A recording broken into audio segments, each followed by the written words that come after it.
सर्वप्रथम gateway of India. अरबी समुद्राच्या किनारी बसलेले मुंबईचे सर्वात प्रसिद्ध पर्यटन स्थळ. येथे बोटिंग, फोटोग्राफी आणि सुंदर समुद्र दृश्य पाहायला मिळते. दुसरा आहे मरीन ड्राईव्ह. क्वीन्स नेकलेस म्हणून प्रसिद्ध असलेला समुद्र किनारी रस्ता. संध्याकाळचा सनसेट आणि रात्रीची रोषणाई खूप आकर्षक दिसते. तिसरं छत्रपती शिवाजी महाराज वस्तू संग्रहालय. इतिहास, कला, प्राचीन वस्तू आणि संस्कृती जाणून घेण्यासाठी प्रसिद्ध संग्रहालय. चौथा आहे वीर माता जिजाबाई भोसले उद्यान आणि प्राणी संग्रहालय. मुले आणि फॅमिली सोबत फिरण्यासाठी उत्तम ठिकाण. येथे विविध प्राणी, पक्षी आणि सुंदर बाग पाहायला मिळतो. पाचवा आहे हँगिंग गार्डन. मालाबार हिलवरील सुंदर गार्डन. येथून समुद्र आणि मुंबई शहराचे अप्रतिम दृश्य दिसते. 6व्या नंबरवरती येते छत्रपती शिवाजी महाराज टर्मिनस CSMT.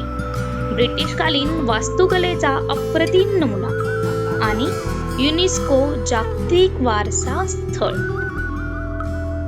8व्या नंबरवरती येते राजाबाई क्लॉक टावर. मुंबईतील ऐतिहासिक क्लॉक टावर आणि फोटोग्राफीसाठी प्रसिद्ध असे ठिकाण.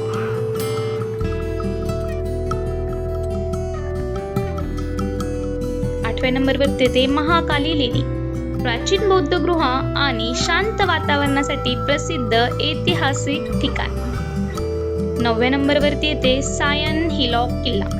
छोटासा फॉर्ट ट्रेक आणि वरून मुंबईचे सुंदर दृश्य पाहायला मिळते. 10व्या नंबरवरती येते डॉक्टर भाऊदाजी लाड संग्रहालय. मुंबईचा इतिहास, संस्कृती आणि जुनी कलाकृती पाहण्यासाठी प्रसिद्ध म्युझियम. 11 नंबरला येतं सिद्धिविनायक मंदिर. भगवान गणपतीचे अत्यंत प्रसिद्ध मंदिर. नवसाला पावणारा गणपती म्हणून संपूर्ण भारतात श्रद्धास्थान मानले जाते. 12वा जुहू बीच. मुंबईतील प्रसिद्ध समुद्र किनारा. येथे स्ट्रीट फूड, सनसेट आणि समुद्र लाटांचा आनंद घेता येतो. गिरगाव चौपाटी. भेलपुरी, पावभाजी आणि कुल्फीसाठी प्रसिद्ध ठिकाण. गणेश विसर्जनासाठी खूप प्रसिद्ध आहे. हाजी अली दर्गा. समुद्राच्या मध्यभागी असलेली सुंदर आणि प्रसिद्ध दर्गा. Bandra Worli sea link. मुंबईतील आधुनिक आणि आकर्षक पूल. रात्रीचे दृश्य खूप सुंदर दिसते. जर तुम्हाला ही आमची माहिती आवडली असेल किंवा तुम्हाला ह्यापैकी कोणतं स्थळ जास्त आवडलं असेल हे कमेंटमध्ये नक्की कळवा. आमच्या चॅनलला लाईक, शेअर आणि सबस्क्राईब करायला विसरू नका.